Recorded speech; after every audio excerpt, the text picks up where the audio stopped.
Hello, everyone.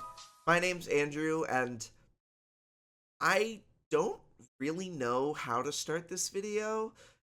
I guess the first thing I want to say is that more than anything else, this video is a way for me to process my own thoughts and feelings on this situation, and not necessarily a way for me to tell anyone else what to do or how to feel.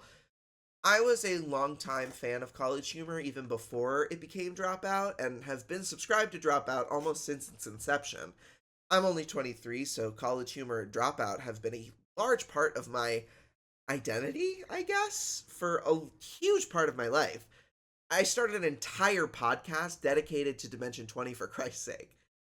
And yet, I'm really considering canceling my Dropout subscription because of the current situation. That was really vague, so let me back up for a second. For those of you that are unaware, in the most recent episode of Dirty Laundry, Dropout decided to cast Noah Grossman from Smosh. Now, if you're not a fan of Smosh, you might not be aware of this, but Noah Grossman is kind of famously a Zionist. Most famously, he's on camera in a Two Truths One Lie video bragging about the fact that his great-grandfather helped found Israel, aka was an active participant in the Nakba of 1948. Your great grandfather is not a founder of Israel. That's a lie. That is not a lie. Oh my God! Not a lie, yeah. Whoa, you're Yeah. royalty. Kinda, yeah. Yeah. He's not officially praised because he died in the war. Well, but he's that the doesn't only count. So soldier. you're lying. Okay. No, he's the only soldier with 2 monuments in Israel. No one else has that. Whoa. That's right. Yo. Yeah, he's cool. You're still gonna get sprayed. If you don't know what the Nakba is, I would suggest Googling it because I'm not really equipped to do a full-on explanation of it in this video, but very broadly speaking, Nakba is an Arabic word that means catastrophe, and the term the Nakba refers to the violent displacement of hundreds of thousands of Palestinians from their homes by the people founding Israel in 1948. Again, a very simple explanation, so I would highly suggest Googling it to learn more specific information. Okay, back to niche internet micro-celebrity. Not only is his great-grandfather's involvement in this historical crime a disturbing thing to bring up on its face, but Noah has repeatedly faced backlash for this clip, and rather than, apologizing and acknowledging the fucked up nature of that comment, he's instead opted to go with the strategy of, well, let's just ignore it and hope that everyone else forgets about it eventually, which is ironically the same strategy that some Zionists are using in their campaign for the President of the United States. Also, on October 7th, 2023, Noah tweeted, quote, "The murder of innocent civilians and non-combatants is disgusting and disturbing. To see these images and videos juxtaposed with the cheering of onlookers from around the world will always be confusing." End quote. Now, on its face, this seems like a pretty innocuous statement, but I'd like to introduce you all to the concept of dog whistles. Dog whistles are a way to signal or gain support from a group while remaining innocuous enough to those that aren't familiar with the issue that they might not catch the message for what it is. For example, a neo-Nazi might use the number 88 to signal other neo-Nazis, since H is the 8th letter of the alphabet, and Heil Hitler is just a little too explicitly Nazi for people to get away with. Going back to Zionism, and this is just a personal feeling, mind you, but whenever someone brings up innocent lives on both sides, or something similar to that effect, it feels like a Zionist dog whistle because what they're doing is intentionally flattening the scope of the conflict here.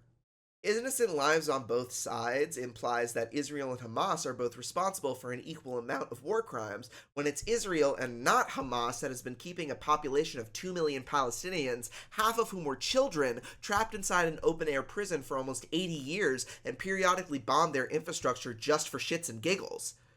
Innocent lives on both sides creates a fantasy that Israel and Palestine are two warring nations, and not an occupying army subjugating an entire ethnic group to second-class citizenship in their own country. It erases decades of oppression from Israel and makes it seem like the entire world started spinning on October 7th.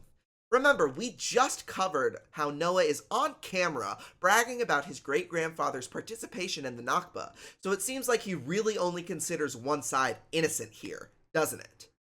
Another common Zionist dog whistle is the idea that Israel, quote, has a right to exist. As we just covered, the existence of Israel is predicated on the displacement of hundreds of thousands of Palestinians that were already living there. And its continued existence is only supported by the genocide that it is currently committing. So, by defending Israel's, quote, right to exist, what you're actually doing is defending their right to murder the Palestinians whose land they have already stolen. This leads me to the second half of this statement.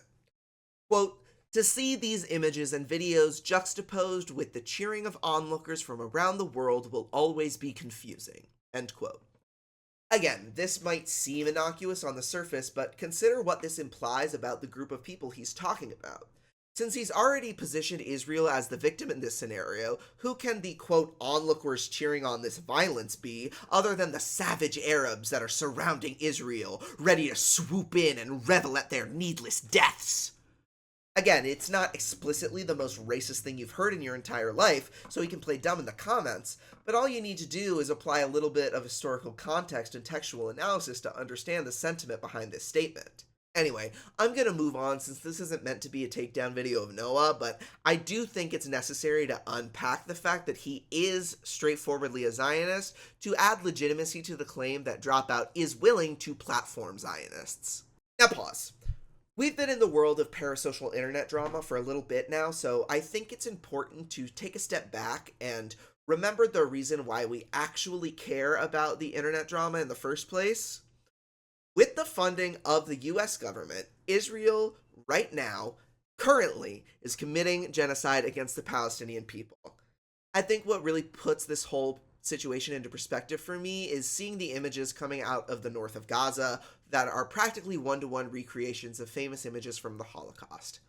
I'm going to show a couple of these on screen because I think they're important to see, but I did want to warn you that these are graphic and upsetting, and I'll be including a time code in the description if you want to skip forward.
Now, obviously, we've known that Israel has been committing genocide in Gaza for a long time, but seeing these images next to each other like this really shifted my perspective on what being a Zionist means. Zionism means supporting this. It's akin to being a Nazi in the 30s. Just because Israel hasn't gone full final solution yet, although as we can see they're really fucking close, it doesn't mean that these Zionists, one, don't see the writing on the wall like everyone else does, and two, don't support them going full final solution. Because let's remember, the Nakba happened almost 80 years ago. None of this is new. This genocide did not start a year ago on October 7th. Anyway, when I finally saw these pictures back to back, it really clicked in my brain. Dropout would, in no universe, ever hire a guest who had a public history of being accused of being a Nazi, and not even really denying it that hard. So why are they willing to do that with a Zionist? Not only that, but they refuse to make any kind of statement about it. But you know what they won't shut the fuck up about? How they're so progressive, and really care about minorities and the oppressed.